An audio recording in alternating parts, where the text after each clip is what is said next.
ആരെയും അല്ലാഹു തആല പട്ടിണിയിലാക്കിയിട്ടില്ല. എന്നാൽ മനുഷ്യ, എന്തിനാണ് ഞങ്ങൾ ആരാനെ പറ്റിക്കാൻ പോകുന്നത്? എന്തിനാണ് ആരാരെ ലൂട്ടിയിട്ട് തിന്നാൻ പോകുന്നത്? എന്തിനാണ്?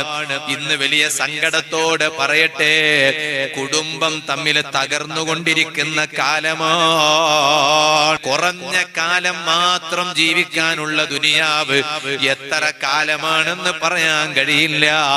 ഇന്നലെയുള്ളവൻ ഇന്നില്ല, ഇന്നുള്ളവൻ നാളെയില്ല. നുപ്പാട്ട ഉണ്ടായവൻ ഇപ്പൊ ഇല്ല, ഇപ്പോഴോന് പിന്നില്ല.